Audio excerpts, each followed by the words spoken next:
Amém. Pode sentar, querido. Pode sentar, graça e paz para todos vocês. Vamos orar nesse momento. Oi. Feche seus olhos, vamos orar. Continua conversando com o Senhor, agradecendo porque Ele deu a oportunidade de você estar aqui.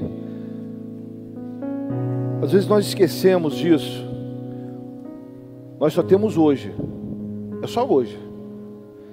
E a gente esquece. Não é mal nem ruim fazer planos, mas a gente esquece que nós só temos hoje. Então agora se derrame diante do Senhor. Hoje, até nesse exato momento, você pode ver essa glória de Deus. Então agradeça, louve ao Senhor por você, por sua família, por tudo que você tem. Agradeça ao Senhor. Por isso que Ele se chama presente. Você só tem hoje. A Bíblia nos ensina isso. Basta o dia o seu próprio mal. Então agradeça ao Senhor por tudo que Ele tem te dado, o presente, a saúde, sua família, sua igreja, sua casa. Agradeça ao Senhor. Pai, nós agradecemos ao Senhor, ó Pai, por mais um dia, mais um presente que o Senhor nos deu. Agradecemos ao Senhor, ó Pai, porque o Senhor, ó Pai, que faculta a vida, o Senhor, ó Pai, que direciona a vida, o Senhor decidiu, na sua infinita bondade, na sua graça, que esta mãe estivesse viva, que este pai estivesse vivo, que essa esposa, que esse marido, que esse filho, que essa filha estivesse vivo. O Senhor decidiu, na sua grandiosidade, ó Pai, que o pastor Fábio estaria vivo, que o ministério de louvor estaria vivo, que o diamante estaria vivo. O Senhor decidiu, na sua infinita bondade, Senhor, enquanto estávamos dormindo por 8, 9, 5 horas, o Senhor estava decidindo, Senhor, a sua grandiosidade, Senhor, ó Pai, na sua poderosa onisciência, Senhor, quem estaria sobre esta face da terra vivo, tendo mais um presente, mais uma oportunidade. Então nós estamos aqui para agradecer ao Senhor por esse presente chamado vida. Agradecemos porque acordamos e, ó Pai, antes de qualquer coisa vir à nossa mente, nós temos certeza que todos agradeceram, ó Pai, por estarem vivos mais um dia. E ao Senhor sempre seja toda honra, toda glória, Senhor, e que o Senhor nos faça sempre relembrar, ó Pai, que cada dia tem lutas, mas também tem a sua presença, tem o seu cuidado, o seu renovo sobre nossas vidas. Em nome do Senhor Jesus, abra nossa mente, nossos corações, aqueles que estão nos assistindo também, para que sejam, ó Pai, tocados pelo seu Santo Espírito, Senhor, na mesma proporção que somos tocados, ó Pai, aqui na Igreja Batista no Moneró. Oramos e agradecemos em nome do Senhor Jesus. Amém. Queridos, nós estamos fazendo uma série de estudos, como preparação antes de falarmos de cura, libertação e batalha espiritual. E aí nós começamos a conversar sobre algumas coisas e nós vamos continuar aquilo que estávamos falando na quarta, né? E quarta nós falamos sobre níveis, sobre um chamado e sobre níveis. E aí você começou a entender alguma coisa, que enquanto você está no processo, né, Deus está alargando o quê? A sua tenda, né, como nós vimos ali no livro de Crônicas. Mas ao mesmo tempo que o Senhor está aí alargando nossas tendas, Ele está nos preparando através dos processos e de uma disciplina. Mas muito mais do que isso, aprendemos também que quem planta sabe que vai colher e desfrutar daquilo que está fazendo na sua trajetória. Então, na sua trajetória, na sua disciplina, nesse processo, você também está plantando. Eu estava falando com alguém, Kleber e Monique, foi a semana ontem, eu falei que todos plantam. Você pode não gostar do que você está plantando e mudar rapidamente, mas nós não temos opção de não plantar. Você acordou hoje de manhã e já começou a plantar. Se é por bem ou mal, só você sabe, só eu sei. Mas todos nós acordamos para plantar alguma coisa. E claro, quem planta, colhe. Muitas vezes nós não gostamos daquilo que vamos colher. Então vamos aprender a mudar a semente. Esse é o momento, a gente mudar a semente. E hoje nós iremos falar sobre níveis, né? Vamos falar sobre a vida de Pedro, que está no Evangelho de Mateus. Claro, tem outros livros, mas eu deixei centralizado em Mateus para ficar mais fácil para você. Mas existem níveis em nossa vida que, partindo desse pressuposto que nós ensinamos na quarta-feira e temos ensinado, que você vai chegar com a sua disciplina, a sua meta, a sua promessa de Deus sobre sua vida, e aí, tendo isso como meta, você vai passar por uma disciplina, e eu não posso disciplinar você para chegar nessa meta das promessas do Senhor, mas você pode se disciplinar, e aí você vai entrar no processo, que é para chegar aonde Pedro chegou, né? E esse processo foi para Pedro, e é para mim, e é para você. Mas é interessante que o Senhor vai conduzindo você a chegar a um nível tão grandioso, em que as pessoas vão tomar conselho com você. Vai chegar um momento em que você é como Pedro, você é esquecido pela família, esquecido pela história, esquecido pela estrutura, esquecido pelos seus amigos, esquecido por aqueles que são do seu meio social, vai ser esquecido. Mas como Pedro, o Senhor enxergou ele no meio da sociedade, ele contou algo para Pedro, e isso foi que bastou para Pedro ter uma nova essência, um novo direcionamento. Então, quando nós nos encontramos com o Senhor Jesus Cristo, começamos a ser vistos por Ele de uma outra forma, de uma outra maneira. E aí, quando nós começamos a trabalhar nessa trajetória, vemos algumas coisas, né, que são primordiais. Mas, para você entender um pouquinho sobre isso, né, enquanto eu e você estávamos dormindo, por exemplo, o hangar saiu hoje, né, 7 horas da manhã para evangelizar. Amém? Cadê o povo que saiu aí de manhã para evangelizar? Aí, amém. Jovens e adolescentes saíram aí. E quando você entende isso, né, que são tocados, e não é um programa, nenhum evento, é um estilo de vida daqueles que são filhos e filhas de Deus, eles saíram. Gabi, eu gosto dessas notícias, né? A Gabi chegou ali e falou assim: pastor, o pessoal não queria nem água. Aí eu falei: o que queria? Era a sua oração, já ia baixando a cabeça. Está ali a Gabi. Já ia baixando a cabeça. E eu falei assim: filha, a sociedade está assim. Você não precisa ter medo da sociedade. Já está corrompida. Ela já sabe disso. Já sabe que os planos dela vai falhar. Você está vendo ruir tudo aí, caindo. Porque passa, isso passa. A palavra de Deus diz assim: mas a minha palavra não vai passar. Então, quando os jovens adolescentes cheios de moral do céu, e fala assim, aquele sorriso: você quer que eu ore? A pessoa sabe, eu tenho na sua mente, eu já tive, e você também já teve do outro lado. Você sabe que quando alguém chega para orar por você, você não tem moral nenhuma. Alguém se lembra disso? Quando você está, alguém levanta a mão aí, quem está do outro lado. Você não é, pastor Patrícia? Você não tinha moral nenhuma. Eu posso orar para você de madrugada. Tu já sabe da onde estava vindo. E aí você fala assim: se eu não morrer, mas você abaixava a cabeça. Por quê? A Bíblia fala sobre isso. Onde tem luz, dissipa. Estou ouvindo do baile funk, todo animadão, coração pulando. Vem uma irmã do coque, do vestidão, fala assim: posso orar por você? Dá um arrepio nas costelas, porque você já sabe de onde você veio, pô. E aí você que já teve uma intimidade com o Senhor, lá no fundo, lá atrás da curvinha, você fala assim: só não me deixa cair, Senhor. Porque você sabe que a batalha vai ser grande. Você estava em pecado. A luz se encontrou com as trevas. Então, quando essa galera sai para falar de Jesus Cristo, a Bíblia fala que sai com unção, poder, intrepidez e autoridade. Quando você vai nos evangelhos, Mateus, Marcos, Lucas e João, você aprende alguns princípios. E a Bíblia fala: e estes sinais hão de acompanhar, outros seguirão. Então, eles foram debaixo dessa autoridade. Encontrei hoje pai de madrugada aqui, trazendo um filho com o maior sorriso. É isso, filho. Ensina a criança no caminho que deve andar. É um nível. Hoje, pai, alguns ficaram dormindo porque já sabem que o filho pode andar sozinho. E o seu filho foi para o melhor lugar que existe para abençoar e evangelizar. Por quê? Você ensinou direito. Nível. E aí nós vamos começar a aprender sobre este relacionamento com o Senhor. E aí nós vamos ver aqui alguns textos que vão passar e você vai anotar aí, né, vai aplicar para você, mas a gente vai passar aqui. O primeiro texto está em Mateus, todos estão em Mateus, só no finalzinho que começa a mudar para Atos.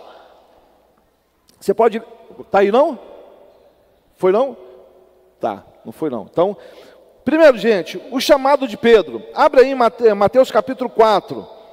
Eu vou falar alguns versos, e aí você só compõe e escreve aí, tá? Mateus capítulo 4, verso 18 a 20. E aí diz assim o texto: E Jesus, andando junto ao mar da Galiléia, viu dois irmãos, Simão, chamado Pedro, e André, seu irmão, que lançavam a rede ao mar, porque eram pescadores. E disse-lhes, sublinha isso aí se você puder, na sua Bíblia. E disse-lhe: Vinde a mim, pois eu vos farei pescadores. Pescadores? Essa era a promessa do Senhor. Promessa.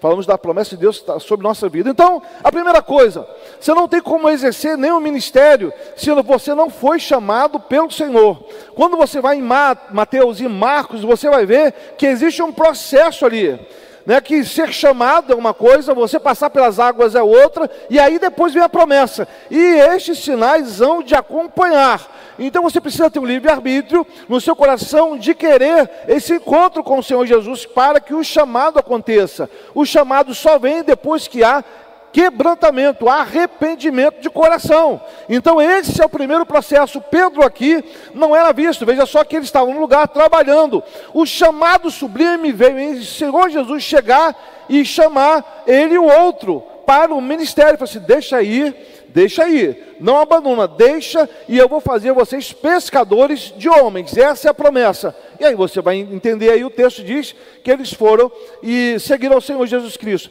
Mas esse é o primeiro nível, é o primeiro nível que nós temos dentro da igreja, mesmo com estrutura. Guarde isso no seu coração, a estrutura é para nos preparar e poder ir. A estrutura não pode de forma nenhuma ser colocada no pé de igualdade da adoração ao Senhor. Os meninos saíram hoje. Qual é o encontro? Qual é o lugar? A igreja. Olha a coisa bonita. Quem vai dirigir? Ou o Odir ou o pastor Marcos. O pastor Luciano entrou em contato comigo, o pastor Celso. Eu falo com os dois. Eles se prontificaram. Então, veja só, tem outros ministérios. Você tem o ministério dos jovens e adolescentes, Zangar. Outro ministério do Diamantes ou do motorista para levar. Você tem a funcionária, no caso hoje Simone, que veio mais cedo, 6 horas, para deixar tudo aberto. Olha a estrutura é boa, amém, amados? Por isso que a gente está cuidando do nosso telhado aí, a estrutura é boa. Só que a estrutura não é para ser adorada, né? E nem divisionada, não pode ser um lugar de divisão. Ela precisa ser um lugar de convergir a glória de Deus, não é a glória de Deus. Porém, você faz assim: aonde vai ser o encontro? Na igreja. Há uma estrutura montada, para quê? Para que o seu chamado tenha aí uma cobertura para você exercer. Ontem as mulheres estavam aqui. Então maridos, os filhos, as filhas sabem que as meninas estarão aqui. Então houve um trabalho aonde? Na estrutura que nós mudamos e preparamos. Para quê? Para que o chamado meu e seu seja aí trabalhado, né, e que seja próspero. Pronto, a estrutura é para isso. O grande problema disso é que antes de acontecer o chamado, a gente começa a adorar a estrutura. E a estrutura é um grande problema. Porque a estrutura que poderia ser um acesso para a gente ter aí outras pessoas sendo alcançadas, a gente coloca em nossa cabeça e nosso coração que a estrutura não pode, de forma nenhuma, ser utilizada para uma outra coisa, para um outro encontro, outro evento. E isso dá problema, porque toda a estrutura é para receber, atrair, trabalhar, fazer com que sejam treinados, é para isso. Então hoje nós teremos o treinamento TLC, para quê? Treinamento. Porém, pode se servir também, como foi ontem para as meninas que vieram fazer ginástica aqui. Colocaram uma musiquinha, começaram a pular, tinha um tapetinho no chão e tudo. Mas se você ama e adora a estrutura, assim, que sacrilégio, temos que conversar com o pastor. Como pode isso? As meninas pulando aqui. Pior, judô. E aí acontece, você não aprendeu que a estrutura é para facilitar e nos ajudar. Quem vai para o céu? Você. E esse prédio maravilhoso fica. Mas você precisa entender desse processo. Então ele aqui é chamado. E nesse chamado ele é cru. Ele não sabe como é que funciona, mas ele sentiu alguma coisa no chamado. Não pense não, quando a gente é chamado para o ministério, seja qualquer um deles, muitas vezes a gente não sabe o que nos espera e o que a gente vai fazer. Deus vai nos ensinando. Quando você vê na vida de Moisés, de Noé, você assim: olha, sai daí da sua parentela, lugar seguro, e você anda. Eu vou te mostrar. Ele não mostrou, eu vou te mostrar. Moisés saiu no caminho e tem gente que fala, eu tenho que me preparar, Tem, você tem que se preparar como? Se converter, batizar, ter santidade, santificação, ler a Bíblia, orar e jejuar. Essa é a preparação, esse é o pilar. Agora, quanto ao processo, você vai aprendendo como é que funciona. Ontem eu fiquei muito alegre aqui, tinha gente aqui para ser batizada, mas eu vi aqui jovens da nossa igreja sentados aprendendo. Isso me deixa fascinado. Estava aprendendo como é que funciona, é isso. Agora, aprendeu, a gente vai colocar para trabalhar. Por quê? O processo pode mudar, a meta não, mas o processo ele pode mudar. Amém? A gente pode, de alguma forma, fazer outra coisa diferente para alcançar pessoas. Mas a primeira coisa é chamado. E quando Deus te chama, Ele não chama para o ministério primeiro. A primeira coisa que Ele chama é para um relacionamento, conversão. E aí você precisa entender, você é convertido, seu coração foi transformado, como está Romanos 12, 1 e 2. Você transformou sua mente, o seu coração, você adora o Senhor tem sido a sua essência. Então esse é um princípio. Segundo, pode passar aí? Pode ir, vai. Bom, o segundo, senão o meu tempo ali anda rapidinho, mas aqui não. Mateus 8, 14 e 15, Jesus cura a sogra de Pedro. Diz o texto assim, e Jesus, entrando na casa de Pedro, viu a sogra acamada, com febre. Tocou-lhe na mão e a febre deixou. E ela se levantou e já começou a trabalhar. Ela não pediu aquele tempinho, não, pastor, deixa eu ver. Não, ela já foi curada e já começou a trabalhar. Então, no processo de cura e libertação, você é curado, meu querido, para servir logo. Não é para ficar sentado nem parado, é para servir logo. E aí esse texto mostra que Jesus Cristo tem uma preocupação com a nossa família. Então, o que acontece? Quando o Senhor começa a trabalhar em você com um chamado, e o primeiro é a sua conversão, Ele não esquece da família, está trabalhando com a família também. Então o Senhor se preocupou e foi com a família. Então hoje nós estamos trabalhando com a família, claro, toda família tem problema, toda. Se não teve, espera um pouquinho que vai ter, não estou profetizando para você não, mas a vida é assim, tem essas lutas, de manhã, de tarde, à noite. Estamos agora, essa semana, já temos 88 pessoas para o jantar dos namorados. Amém? Glória a Deus, está faltando o seu nome. Pastor, para quem? Você é obrigado a ir? Claro que você não, aqui nessa igreja você não é obrigado a nada. Mas deixa eu falar por que a gente faz ou encontros de casais, ou a gente trabalha com a família. Primeiro que é bíblico, você já viu que Jesus chamou Pedro e foi lá ver a sogra como é que estava. Por quê? Aquilo que está no seu lar, ou aquela situação, para o Senhor tem valor e importa o seu sofrimento e dor. Olha o ministério, passando de você indo para a sua casa. Então veja só, nós precisamos trabalhar. E nós sabemos que os casais têm pouco tempo. Ou é trabalhando para pai, trabalhando para filho, ou um trabalhando para o outro. E quando um chega, eu tenho 3 casais aqui. 3. Que quando ele está chegando, ela está saindo. E quando ela está chegando, ele está saindo. É mais ou menos isso. Então, e são novos. E aí como é que a gente faz para ajudá-los nesse momento? Então é importante. Então quando nós fazemos esse encontro, ou esse almoço, ou janta de casais, é para que você tenha um tempo, né, de qualidade com a sua esposa ou com o seu marido. Possa conversar, bater um papo, redirecionar algumas coisas que nós não temos tempo de fazer. Então veja só, Jesus mostra que depois do seu chamado, Ele se importa com a sua família. É o primeiro passo. Às vezes, aqui na Igreja Batista, no Moneló, já aconteceu isso. As pessoas se convertem assim, estou com um chamado para os Estados Unidos. Você fala inglês, filho? Não, mas está difícil, porque quem chama prepara, né? Mas tudo bem. E aí a gente começava, a gente tinha um Eclésia, né, antigo, um programa, aí procurava, era PG, não estava no PG, não tinha no DND, e frequentava a escola ministerial. Peraí. Como é que você quer alcançar o mundo se você nem trabalhou na sua família? Você nunca fez nada, como é que você vai fazer isso? E aí nós começamos a ver, né, que é necessário, quando você tem o chamado, você entende que Deus está preocupado com sua família, você começa a trabalhar aqui e passar esses processos de como compreender esta realidade. E aí o que acontece? Jesus cura esta mulher e veja só, ela começa a servir. Meus queridos, na Igreja Batista, no Moneló, tem maridos e esposas que ainda, né, não se descobriram no relacionamento com o Senhor, mas deixa eu te falar uma coisa, eles já trabalham. Eles já estão servindo. Eu estou falando isso, eu não pedi permissão, não posso contar, né? Mas na célula dos homens, já tem gente servindo. Então é assim que começa, né? É nesse processo, a gente vai movimentando. Então a gente faz para o homem, ou para os homens, quem ganha? A esposa. Por isso que eu falo, esposa, vai lá, o pastor está falando que tem célula, some daqui, vai para lá, você participa, não tem, te deixo lá, pega o ônibus, quando você ia jogar bola, quando você ia para o baile funk, o pastor fala, tu vai para lá. Por quê? Estamos preparando os homens para sair de casa, amados? É isso?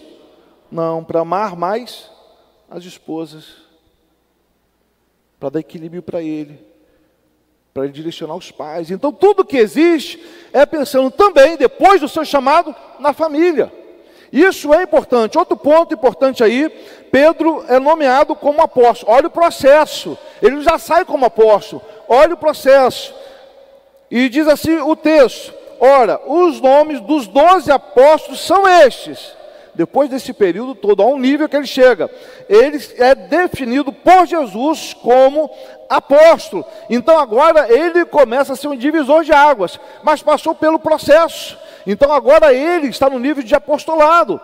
E ele não se engrandece por isso, porque o nome vem do Senhor Jesus Cristo. Esse nome, essa descrição vem de Jesus falando: olha, você passou pelo chamado, você entendeu que a família de Jesus tem que estar dentro da família, tem que ser convidado, como Pedro convidou e contou daquilo que estava acontecendo. E agora ele é intitulado ou passado por aí, por um teste ou uma prova, o Senhor Jesus Cristo não conta como é que é, só que agora o texto fala que Pedro é nomeado, e o primeiro nome é dele. O primeiro nome, né, é de Pedro. Está aí, apóstolo, olha o nível, e você vê Pedro calado, sem falar nada. Então você precisa entender, amados, lembre-se sempre em sua vida dos pequenos começos. Lembre-se sempre disso. E aí Pedro, ele pega esse título, mas ele fala assim: eu sou apóstolo. Não, ele começa a exercer aquilo que Jesus Cristo chamou. Agora ele tem um título, ele é visto pelos céus, é visto por Jesus, e agora tem um título, não precisava. E foi Jesus que deu, para mostrar que uma hierarquia, para mostrar que é necessário ter esses princípios, né? Alguém que sempre fala, sempre você vai ver, eu vou morrer e o pessoal vai falar de igreja, vai falar mal, que não sei para que isso. Mas quando o Senhor Jesus Cristo dá diretrizes e nos mostra que precisa ou tem que acontecer um currículo, eu vou usar essa palavra, você aplica na sua leitura bíblica, como você quiser e você compreender. Estudo, metodologia, pedagogia, eu não sei, treinamento, mas precisa. Você já imaginou se todo mundo que se converte, já é batizado, já entra no apostolado ou como pastor? Você já parou para imaginar isso?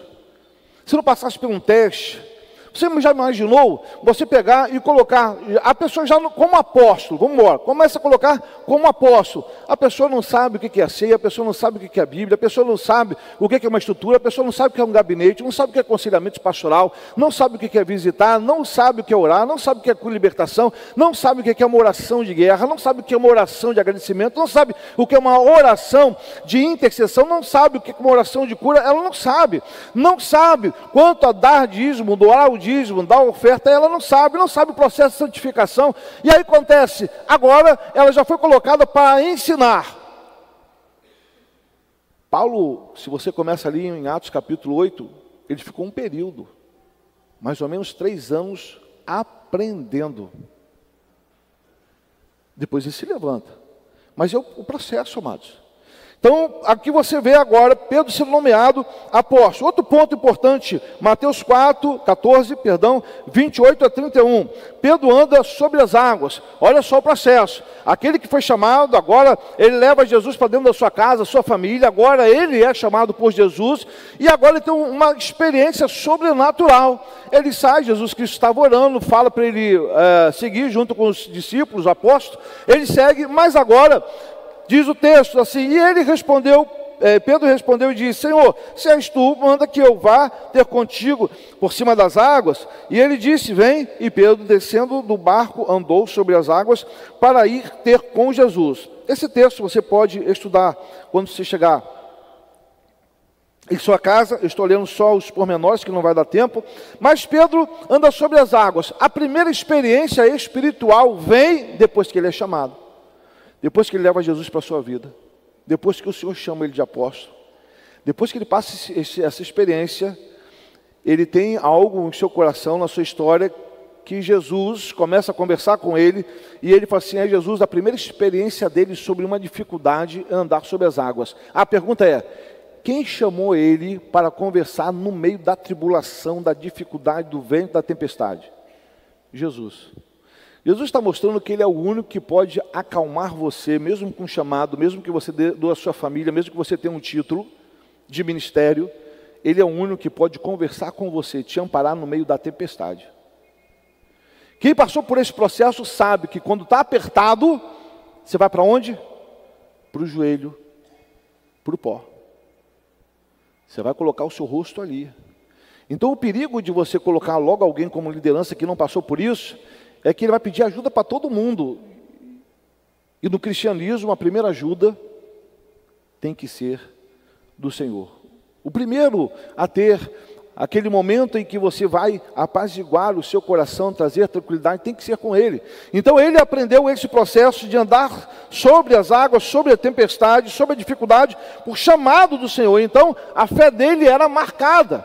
Então nossa fé é marcada por experiências de andar sobre as tempestades e águas da nossa vida. A gente anda sobre isso constantemente, são desafiados constantemente a mudar a sua visão, a mudar o desafio, manter a disciplina e a sua meta, mas é necessário você mudar sempre de alguma forma, de algum jeito. E falar em mudar, lembrei agora, nós estamos trocando a telha, no final a gente vai passar um vídeo, a gente está mudando a telha.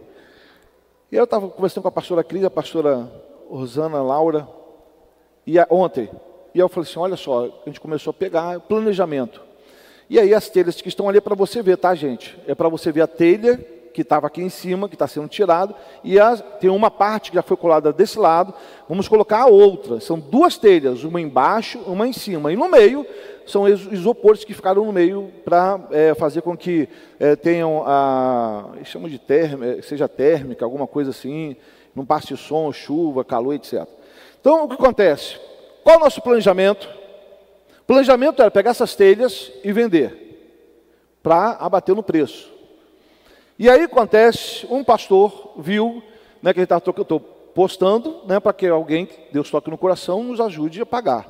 E um pastor falou assim, pastor Fábio, eu sou pastor Gleubi, do Galeão, eu sei que o senhor se lembra de mim, o senhor pode doar as telhas de vocês para a gente?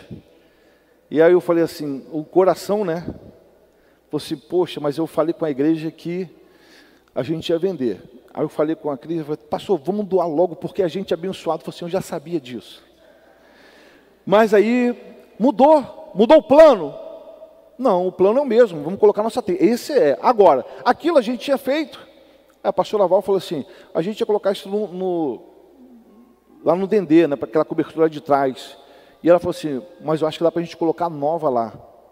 Amém, amados? Não queime os processos. Você concorda a gente doar essa telha? Amém? Não vai faltar para a gente não, amém? Não vai faltar. E aí eu fiquei naquela doido para dar resposta, porque eu já sabia a resposta da nossa igreja, que era para abençoar. Mas a meta é colocar, não é ficar e nem guardar nada que Deus tem nos dado. A meta é colocar a telha. O processo, o planejamento, a gente já aprendeu isso em Lucas, né? O planejamento tem que existir, você sabe disso, e o planejamento seria esse. Mas o Senhor tem uma agenda. E ele fala assim, Fabinho, está ótimo esse planejamento seu, porém, vai ser dessa forma, tá bom? Tá, e pronto, amados, a gente vai abençoar uma outra igreja irmã, né? E aí eles vão cobrir o quê? A laje deles. Amém? Então, daqui a pouco a gente fala com o pastor, acho que ele está orando, que eu não dei resposta, nem falei nem bom dia, nem boa tarde, né? Mas, se ele estiver vendo, né, já tem a resposta, mas eu vou passar para ele. Amados, nós somos levantados para ser abençoados, mas também para abençoar. Se você reter bênção, Deus não vai fazer você prosperar. Você tem que entender que o seu trabalho, o seu empreendimento, o seu salário, Deus olhou com graciosidade para a sua vida e para mim e falou assim, vou abençoar esse povo, rapaz. É um povo que me é chegado. E aí acontece, ele abençoou. Então, não retém aquilo que Deus está colocando em sua mão para ser um bom mordomo. Seja um bom mordomo. E hoje nós sabemos que tudo o que temos foi o Senhor que nos deu. E a gente pode aí abençoar outras pessoas. Então, aqui aumenta a nossa fé. Então, da mesma forma que estamos sendo abençoados, né, a gente pode abençoar. Agora, se você não tem um coração bíblico, e coração bíblico é o seguinte: aquele que sabe que tem que fazer o bem e não faz, está pecando. A Bíblia continua, né? Não deixe ninguém pagar mal por mal. Então veja só, um coração de pessoas que estão dentro de nossas igrejas, endurecidos sem conversão, é assim: ninguém me deu nada de graça, não vou dar telha nenhuma, como eu me lasquei, se lasque. A pergunta é: isso é um coração quebrantado? Um coração que alterou, foi mudado pelo Senhor? Aquele sapato, aquele feijão, aquele arroz que está apodrecendo na sua casa, você vai trazer quando? A gente precisa pensar nisso. Tem outras pessoas que podem, né, serem abençoados por você, e a sua fé vai aumentar. Outra coisa, Mateus 16, de 15 a 19, depois você vai ler em casa. Diz assim um texto: Tu és o Cristo, Filho de Deus vivo, tu és Pedro, e sobre essa pedra edificarei a minha igreja, e as portas do inferno não prevalecerão contra ela. Aqui não está falando de Pedro, tá? Está falando da igreja. Mas aqui Pedro está testificando quem é Jesus. Ele está falando aqui e confessando Jesus em sua vida, Jesus nesse relacionamento que ele tem. Ele está falando que Jesus Cristo é o Filho de Deus. É confissão da boca, é confissão do coração. Agora ele tem outro nível de intimidade, não fora. Intimidade aonde? Dentro, gente. Tem cristãos cristãos que hoje andam e não conseguem professar, agradecer a Jesus Cristo como Salvador de sua vida. Não consegue abrir a boca, não consegue adorar o Senhor, confessar uma confissão de doutrina bíblica, que Jesus Cristo é o seu Senhor.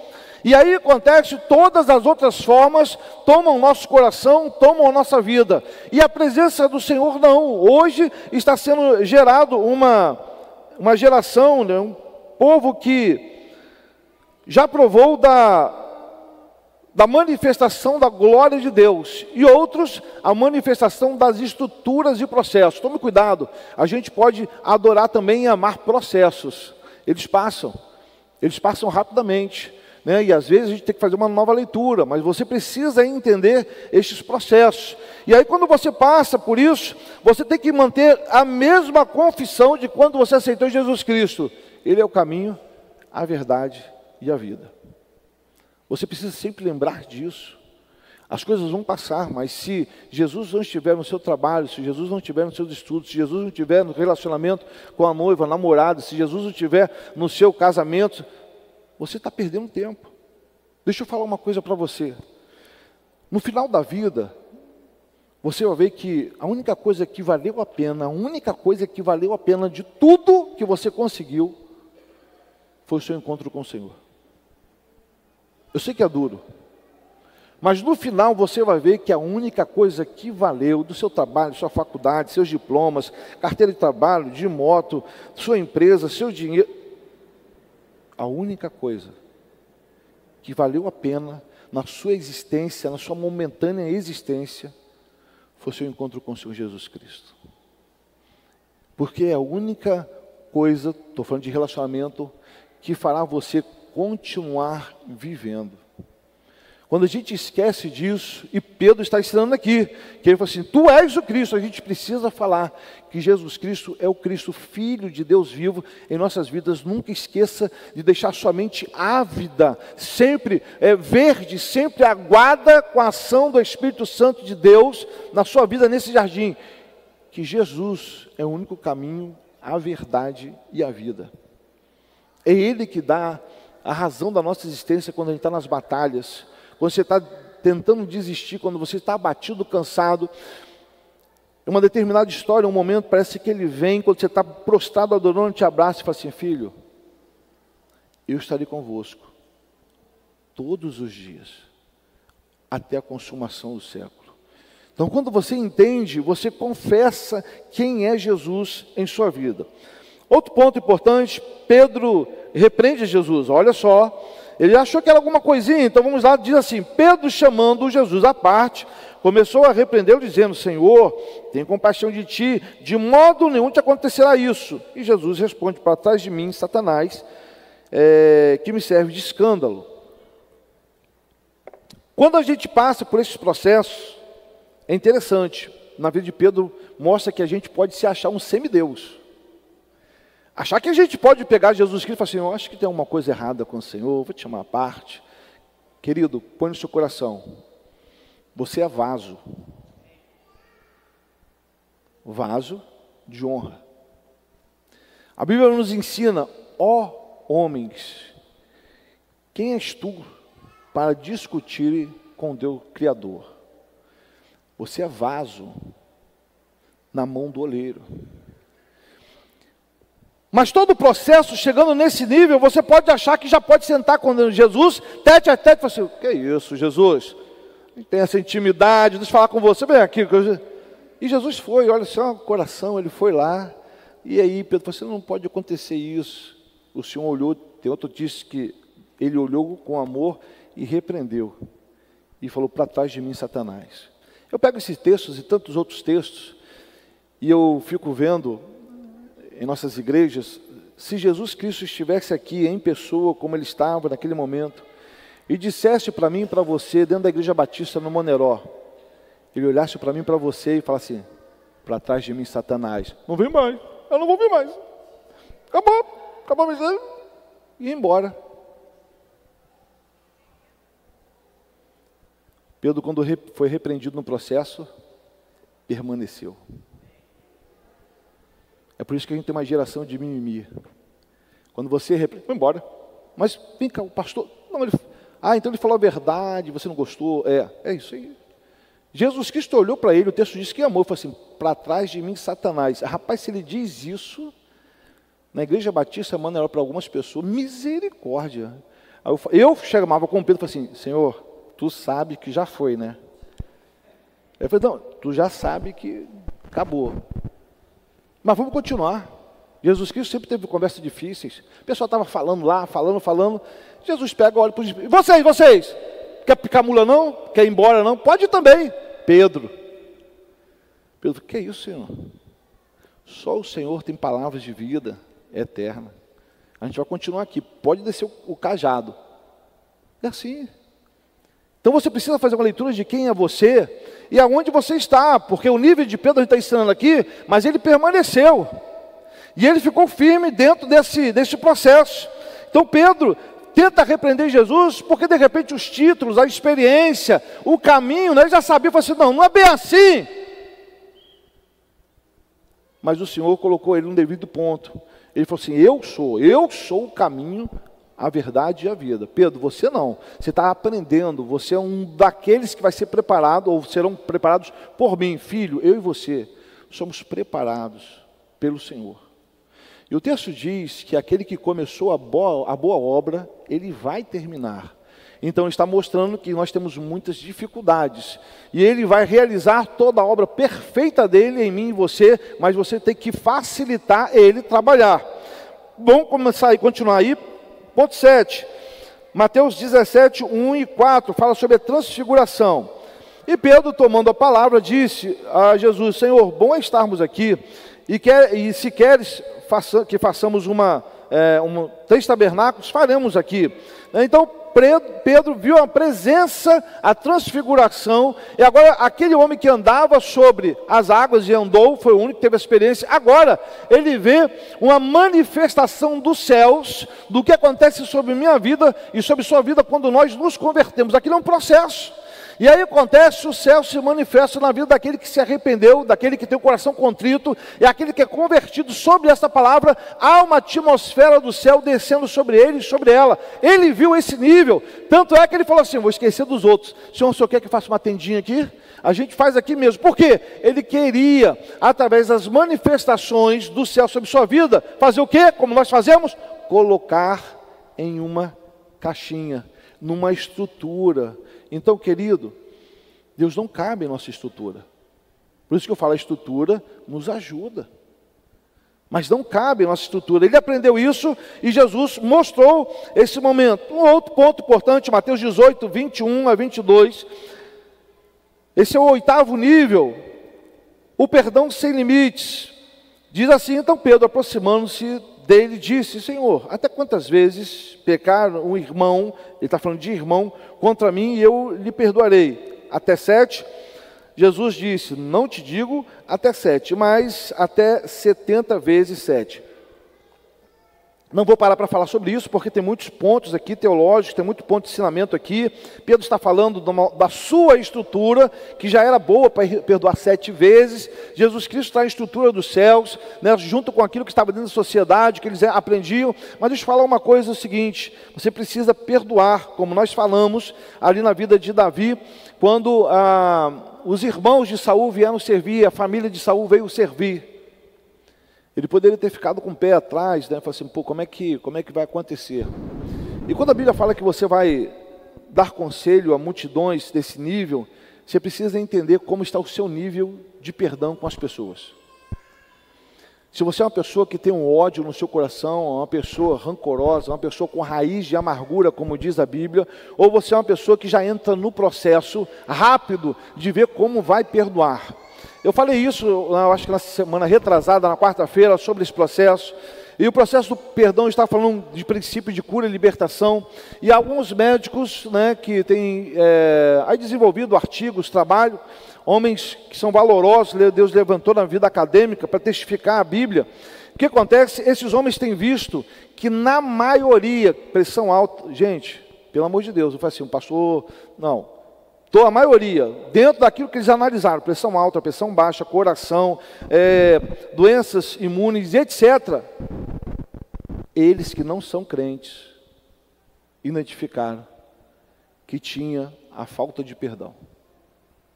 Nem é Bíblia, hein? Nem é Bíblia. É uma forma acadêmica, a falta de perdão. De esposa com marido, marido com esposa, filhos, filhas, né, família, a falta de perdão. E aí vai um teste, você pode anotar. Todo mundo vai passar por 2 datas maravilhosas: Natal e Ano Novo. Natal e Ano Novo é quando as pessoas, elas se armam. Assim, fulano de tal vai estar no encontro dia 24? Vai, nem vou. Eu não vou. Você vai estar? Então vou. É o dia que mostra e revela alguns cristãos. Dia 31. Você não precisa esperar chegar esse dia. Você pode ver como é que está o seu nível ou o limite de perdão. Você acha que realmente você nunca magoou ninguém? Você acha que sempre foi magoado? Não, amados. Isso é nosso, magoar e ser magoado. Não é ministério, mas a gente faz isso. Pode ser de uma forma direta ou indireta. Então, você precisa analisar a sua vida, porque Pedro ensina esse caminho. Quantas pessoas você magoou agora? Quantas pessoas você poderia perdoar e não perdoou? Quantas pessoas? Você precisa entender esse nível e fazer como Pedro. Pedro foi aprendendo. No nível, ele foi até apóstolo, e depois de apóstolo ele continuou aprendendo. Falou assim, como é que faz? Aqui é 7. E aí, como é que está o seu nível de perdão? Como é que está esse seu limite? É necessário que você busque entender essas questões enquanto ao perdão. O interessante é que cada um sabe da sua história e cada um está pensando agora. Quem você magoou, quem você poderia ter perdoado. E quem sabe que, de repente, alguém nem sabe que magoou você. E quando você chega e fala assim, mas eu fiz isso? Foi mesmo? E aí você começa a conversar e foi mal entendido. Então é importante você entender como está o seu limite de perdão. Agora deixa eu falar uma coisa, biblicamente. Enquanto você não perdoar, você será humilhado por Satanás. Enquanto você não perdoar, você terá aí as brechas alargadas da sua vida. Perdão é algo espiritual e quando você libera, as bênçãos do Senhor vêm sobre nossa cabeça. É algo espiritual. Ah, não quero. Aí é problema seu. Aí é o livre-arbítrio que o pessoal aí está querendo retirar. Mas o livre-arbítrio fala, aquilo que o homem plantar, ele vai colher. Então, se é falta de perdão, filho, hoje mesmo, vai para o seu quarto em secreto e fala assim, Senhor, eu tenho que resolver isso. Me ajuda, porque não foi o meu pastor que disse, foi a sua palavra que disse, ele simplesmente deu uma sacudida para a gente lembrar. Deixa eu falar. eu preciso perdoar. E filho, ajoelha, chora, se rasga e perdoa logo. Quanto mais rápido você perdoar, mais rápido abençoado você será. A Bíblia mostra essa trajetória. Davi, ele não guardou no seu coração um ódio dos seus inimigos. Todos os seus inimigos serviram ele. Todos. Inclusive a família do rei Saul. Libera logo o seu coração disso aí. Outro ponto importante, Mateus 26, 31 e 35. E aí você vai ler em casa. Mas vou ler só uma parte. Disse Pedro: ainda que me sejas necessário morrer contigo, não te negarei. A predição da negação de Pedro, Jesus revela: meu querido, tome cuidado, que não é porque você passou por alguns níveis que você não pode negar Jesus. A gente nega, às vezes a gente nega numa conversa, né, na faculdade, tem vergonha de você falar no seu trabalho de que você é um servo de Deus. Não é por causa de Deus, é por causa do seu testemunho, é péssimo. E o seu testemunho faz com que essa vergonha nasça, porque se você fala que é crente e bebe, se você fala que é crente e xinga no seu trabalho, na sua faculdade, fala que é crente, né, e aí você tem outras atitudes, realmente é difícil. Mas é importante que você entenda que aquele mesmo que está na Igreja Batista no Maneló e fala que é membro e crente daqui e faz outra coisa lá, é filho do diabo, biblicamente. Por quê? Bíblia, Tiago 2,12, de tal maneira falai, de tal maneira procedei. Então você é crente aqui e crente em qualquer lugar. Se você é médico aqui, em qualquer lugar, professor aqui, em qualquer lugar. Se você é motorista aqui, você é em qualquer lugar. E você sabe que é necessário ser a sua vida, a minha vida, sim, sim, ou não. Pastor, não gosto. Mas o cristianismo é assim. É dessa forma. Eu não sei quem é, mas se foi você, é para você. E não é de forma nenhuma carapuça, porque se eu soubesse que era você, eu falaria com você. Mas eu estou vindo dali, da minha casa, vem um carro na contramão, vai para lá e buzina para mim.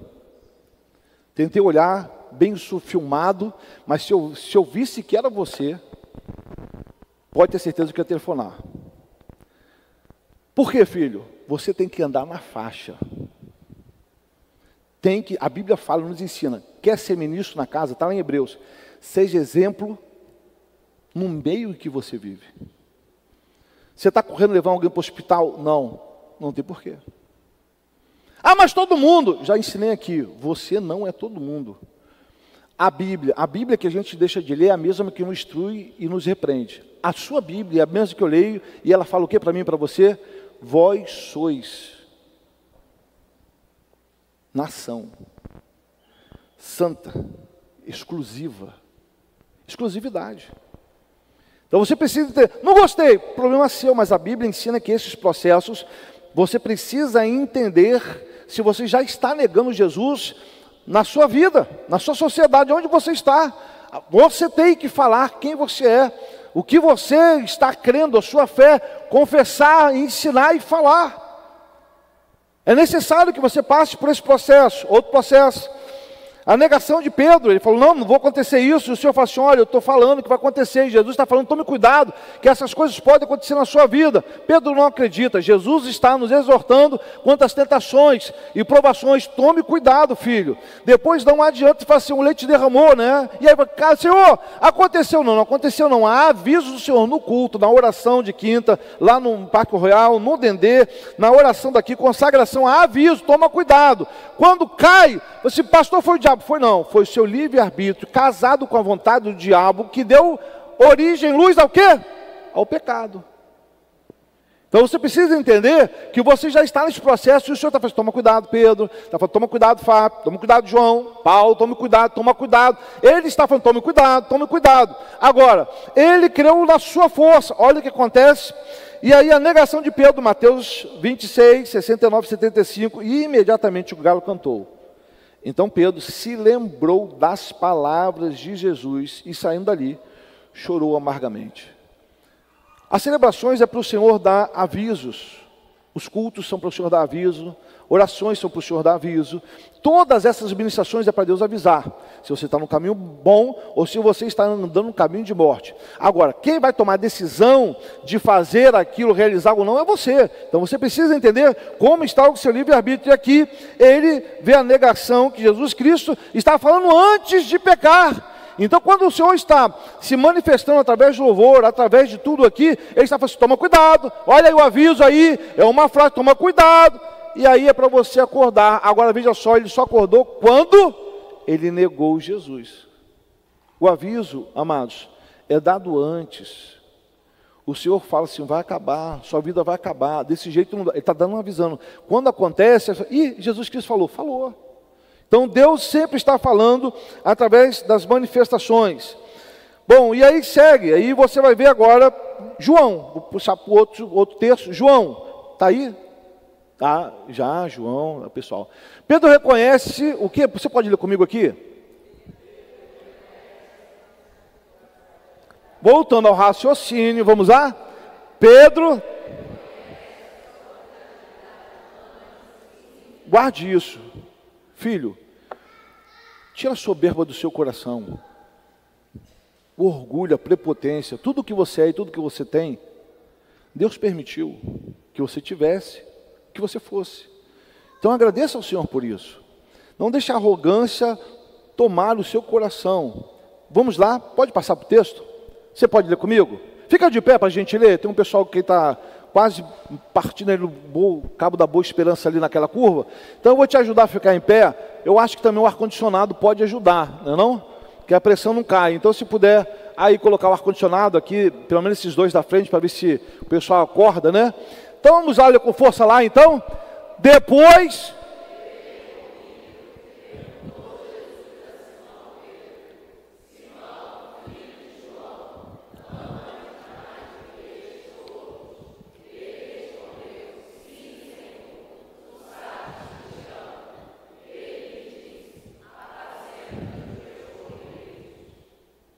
Pode passar?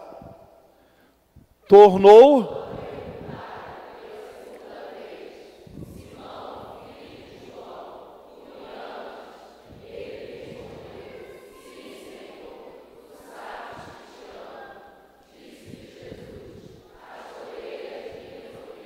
Próximo.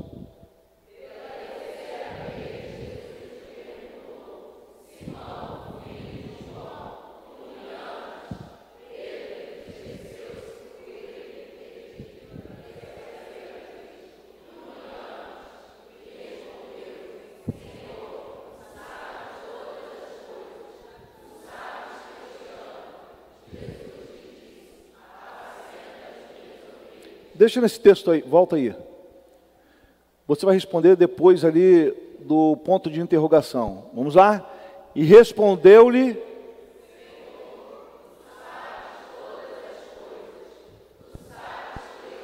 Amém, amém. Pode sentar. Aqui mostra um Pedro, nos níveis que ele passou, do chamado à vergonha, agora ele olha para ele e fala assim... Não adianta eu te responder, porque o senhor já sabia antes que eu ia negar o senhor. Neguei. Agora, o meu nível abaixou. Ele está falando, não sei se eu tenho mais moral para falar com o senhor. Tanto é que se você pegar esse texto e ler devagarzinho, você vê que Jesus chega para comer com o pessoal, Pedro fica caladinho no canto, lá no escuro, na curvinha, porque ele está com vergonha. Mas quem chama para renovar a aliança, o chamado é Jesus. Olha que esse Jesus cheio de misericórdia, ele não abandona não, ele chama. Mas tem que estar aonde? Na atmosfera aonde ele está com os céus. Então Jesus chega e Pedro está lá. Já sabe o que aconteceu, mas Pedro está lá. Ele não joga a culpa, né, em Mateus, Marcos, ele não joga a culpa em João. Todo mundo deixou, abandonou, mas ele ficou assistindo, ele não quer saber, o negócio era com ele. E ele queria resolver isso com o Senhor. Mas como ele vai chegar diante do mestre que sabe todas as coisas? Mas nesse texto, no finalzinho, ele fala... O Senhor sabe tudo. O nível de quebrantamento, de humilhação, e ele fala assim, eu falei que não ia fazer e fiz. Agora, se o Senhor está vendo que é para eu exercer esse ministério, eu vou exercer. E agora, é interessante, Pedro se cala. Ele já viu que tudo aquilo que ele falava, não funcionava. Que o Senhor sabia o seu coração. Agora você vai ver aonde esse homem chega. Pode passar. Pedro se levanta. Pode passar o texto aí. Agora Pedro se levanta, né, com unção, ousadia e intrepidez. Você pode ler o texto comigo? Naqueles dias...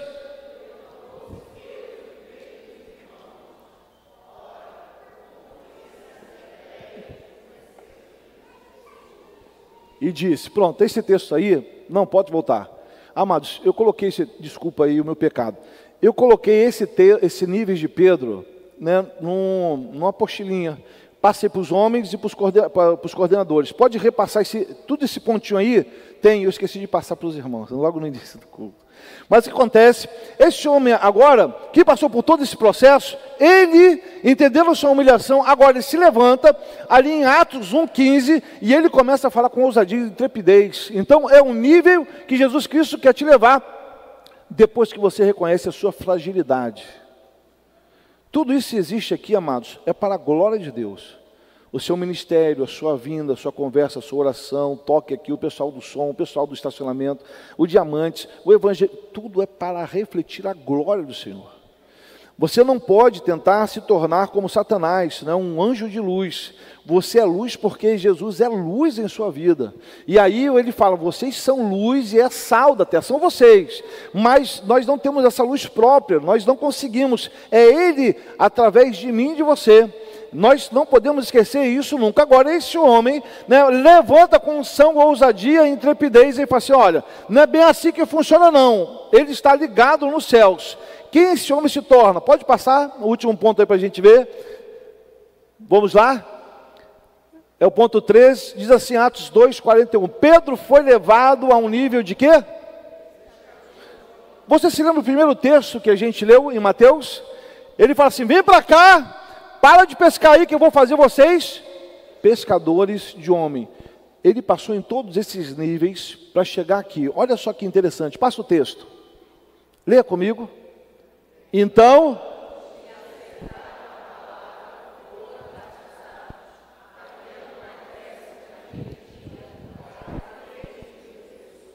amém, amados? Não há relato na Bíblia que Jesus tenha batizado, e nem João, 3.000 pessoas num dia só. Fiz o cálculo, pelo nosso batismo, fiz o cálculo. E aí, se tiver errado, você vai acertar isso aí. Mas 3.000, tem uns estudiosos, teólogos, que falam que ele batizou sozinho. E eu não creio, mas matemática e física, né, mostra isso aí. Tirei daqui um dia, nós tivemos 3 horas de batismo. Nós batizamos 25 pessoas. Desci esse número e coloquei 5 minutos por pessoa. A pessoa, alguém faz, desce, desce, desce. Ela chega aqui, eu falo, bate, sobe, sobe, sobe. Aí eu coloquei mais assim, rápido, 5. Peguei 5, multipliquei por 10. Desse jeito. Vai, sem foto, vai embora logo, some. Desse jeito, 5 minutos. Desse jeito, amados, eu batizaria em 50 minutos ou 1 hora, só 10 pessoas. Todo mundo aí? E aí eu falei assim, mas rapaz, não foi isso não. Multipliquei, amados, cheguei a 50 ou 60 horas. Se realmente, essa teoria que estou falando, Pedro batizar 3.000, 5 minutos, vai, vambora, vai. Amados, 60 horas, daria quase 3 dias, sem sair, ir para o banheiro, sem comer, sem tomar, direto. Agora, vamos ser inteligentes um pouquinho, né? Você vê um fato, não precisa, não, foi desse jeito. Agora você acha mesmo que já não tinha líder sendo trabalhado? Agora ele precisou passar pelo processo para batizar 3.000 pessoas, se arrependeram e desceram as águas. Ninguém faz nada sozinho. Então, quando você chegar em casa e calcular, fala assim, rapaz, não dava. Então, essa teoria, ou teologia, ou ensinamento já caiu. Porque seriam 3 dias praticamente esse homem batizando em nome do Pai, do Filho, mandando sair. Não dá para ser desse jeito. Então, quando esse homem vai, ele é levado a um nível que Jesus Cristo prometeu como promessa. Por isso que a promessa tem que ter o quê? A meta. Essa é a promessa. Pescador de homens. Ele precisa ter o quê? Um nível de intimidade tal que ele consiga ser disciplinado. Entenda que as repreensões, a orientação é para o crescimento. E mesmo que você caia, mantenha os seus olhos fitos e continua com o Senhor Jesus Cristo. A tempestade, quando você chegar lá, o Senhor Jesus Cristo, ele pega, direciona e Pedro batiza, pela sua mensagem, 3.000 pessoas. Esse é o nível que o Senhor quer te levar. Amém?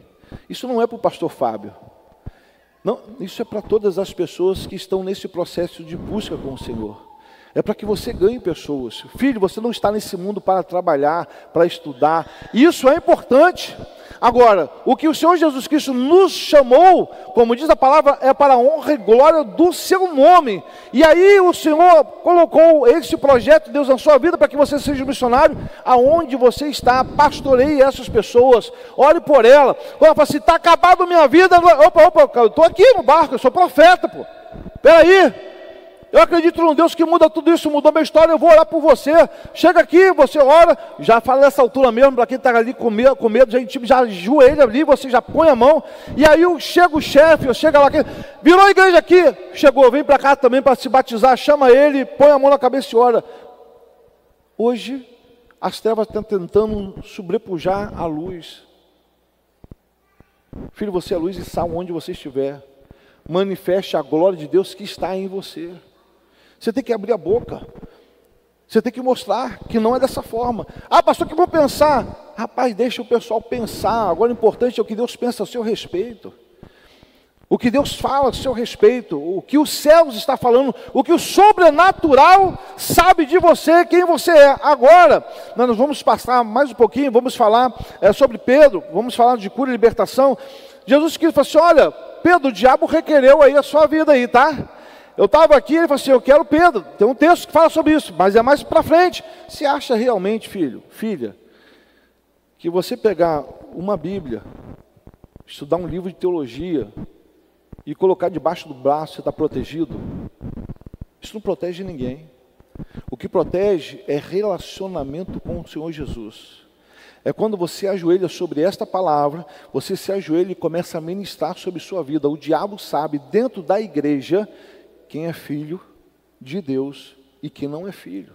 Quando você vai para a palavra de Deus, é só estudar a palavra de Deus, amados. Não sou eu que digo, a palavra, ele fala, nem todos que dizem, Senhor, Senhor, eles entrarão no céu. Nem todos. A Bíblia ensina, deixa o joio crescer com trigo. Aonde? Dentro da igreja.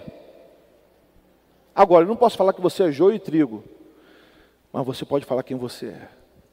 No mundo espiritual, você tem toda a autoridade de falar quem você é nesse mundo espiritual. E a pergunta é, quem é você nesse mundo espiritual? É trigo?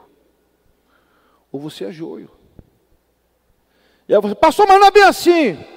Começando em João capítulo 12, 13, ele fala assim, pelos frutos nós conhecemos. Se Jesus está falando em terra, que nós vamos conhecer pelo seu fruto, se você é filho de Deus ou não, que dirá no mundo espiritual, que está andando, seguindo você em todos os ambientes, lugares imagináveis. Quando você está nessa luta, nessa batalha espiritual, e a Bíblia fala em Deuteronômio, por exemplo, Deus falando para você, eis que põe diante de você, Fábio, bênção e maldição, vida ou morte, livre-arbítrio. Ele fala assim, o que você vai escolher? Nós temos escolhas que não levam para perto e próximo do Senhor. E tem escolhas que levam para muito distante do Senhor. E a gente sabe o que nós fizemos que nos aproximam de Deus. E nós sabemos aquilo que não aproxima. O que você tem feito? Só você pode responder. Aqui hoje, amados, é só um alerta para que você possa entender que o processo de cura e libertação e batalha acontece todos os dias, você querendo ou não, é batalha todo dia, é cura interna, é cura externa, né? Você vai entender que além dessas curas, existe uma mazela sobre nossas vidas, e aí eu pergunto, como é que você vai trabalhar isso? É sobre a palavra de Deus. é sobre a palavra de Deus. E quando você entende isso, você muda a sua vida. Então, o nível é este. Deus quer levar você para este nível de pescadores de homens. Você está aqui para alcançar essa pessoa que eu não posso entrar no seu trabalho, na sua faculdade, na sua casa, na sua família, mas você pode pastorear as pessoas e mostrar o caminho, que foi o mesmo para você, é o mesmo para mim, e será para toda a humanidade que quiser se encontrar com o Senhor Jesus Cristo. Então é necessário que você entenda esses níveis. Eu quero, nesse momento, que você feche seus olhos, abaixe sua cabeça, que você ore a seu respeito. Você precisa entender quem você é nesse processo de cura, de libertação, de batalha espiritual. Se você foi liberto verdadeiramente daquilo que Jesus Cristo te apresentou. Se você passou por esse processo de cura ou está passando, falta de perdão. Às vezes você não perdoou e já tem 5, 10, 15, 20, 35 anos. Tanto é que no processo de cura e libertação, quando a gente senta com alguém que ela abre o coração para ser pastoreada, e você fala, há quanto tempo você está na igreja? Mais ou menos isso, há tanto. E ela é sincera, a gente pergunta, existe alguém que você tem ódio, raiva? Geralmente a pessoa começa a chorar por 2 minutos, 3, e ela fala assim, eu tenho. E quando a gente começa a trabalhar com ela, fala assim, aí a pergunta é, você quer liberar perdão pelo mal que ela te fez? E aí depois a gente continua conversando, e aí dependendo da jornada dela, dos níveis de intimidade, a gente pergunta assim, você acha que Deus te abençoou mesmo com a pessoa que te machucou, que feriu você? O Senhor te abençoou? E geralmente a pessoa fala assim, me abençoou muito, pastor. Uns falam, sou casado, casada, tenho filho, poxa, eu tenho uma casa, está quitado do meu apartamento. Eu falo assim, então deixa eu te perguntar uma outra coisa. Então a vida abundante do Senhor foi maior do que a ferida? Ela foi. Então, filha, Deus te provou que mais vale tudo que o Senhor tem te dado do que aquele momento de ferida, de dor. Então libera perdão e fica com a graça abundante do Senhor sobre sua vida. E aí a pessoa deixou, hoje está prosperando no campo, em todos os campos. Porque, amados, a única coisa que faltava era perdoar. Todos nós, pastor, Fábio, tem processo de cura, de libertação e batalha espiritual. Você pode não concordar, e é um direito e livre-arbítrio seu, mas que é bíblico, é. A Bíblia nos ensina isso. Agora, o que você vai fazer com a sua vida? Ou o que resta com ela, Nós começamos a falar sobre 20 anos, 40 anos, metade, 35, 70, você viu isso. Mas você precisa tomar atitudes que eu não posso tomar por você. Paizinho, nós agradecemos, Senhor, por sua bondade, sua graça sobre nossas vidas. Agradecemos, ó Pai, pelo cuidado que o Senhor tem tido, Senhor, com muitos que estão aqui. Agradecemos também pelos corações quebrantados, em desejarem ver a sua glória, ó Pai, e perdoar logo aqueles que estão em outros níveis, ó Pai, de entrega quanto ao Senhor. Então nós agradecemos. O que nós queremos, ó Pai, é reconhecer a nossa fragilidade humana diante dessas adversidades todas, e pedir ao Senhor unção, ousadia, intrepidez, ó Pai, como o Senhor deu para Pedro e conduziu Pedro, ó Pai, no momento que ele esteve sozinho, e ele pregou, e conduziu mais de 3.000 pessoas para aceitarem o Senhor Jesus como o seu Salvador. Então nós queremos chegar nesse nível, ó Pai, de todas as coisas serem fúteis em nossa vida, como Pedro, ó Pai, no nível, ó Pai, da sua aprendizagem e trajetória. Ó Pai, quando ele chegou ali, você não tem um prata, amigo, eu não tenho prata, nem tenho ouro. Mas ele aprendeu, ó Pai, o valor que é ter Jesus em sua vida. E ó Pai, ele disse que eu tenho isso, lhe dou, em nome do Senhor Jesus, que em nome do Senhor Jesus, os seus filhos e filhas que aqui estão, comecem a andar, e comecem a ser respostas na vida de outras pessoas. Que os teus filhos e filhas que aqui estão exerçam sua identidade de pastoreio no seu trabalho, na sua casa, no seu lar, ó Pai, na sua família, ó Pai, aonde eles estão, que eles possam abrir boca profética e abençoar as pessoas que estão ao seu redor, ó Pai. Nós pedimos isso. Aquele, Senhor, que como Pedro, Senhor, ó Pai, negou o Senhor, que ele ou ela volte em nome do Senhor Jesus, porque o Senhor continua com a mesma meta, o mesmo direcionamento, Senhor. Nós pedimos, faça com que teu filho e tua filha retorne em nome do Senhor Jesus. Dê, ó Pai, um domingo de reflexão, um domingo de graça, um domingo com a sua presença, para nós honrarmos, ó Pai, a sua presença, o seu amor, o seu carinho, Senhor. Nós te pedimos isso, e que à noite, às 18 horas, possamos estar aqui para celebrar e continuar celebrando ao Senhor, em nome do Senhor Jesus. Amém.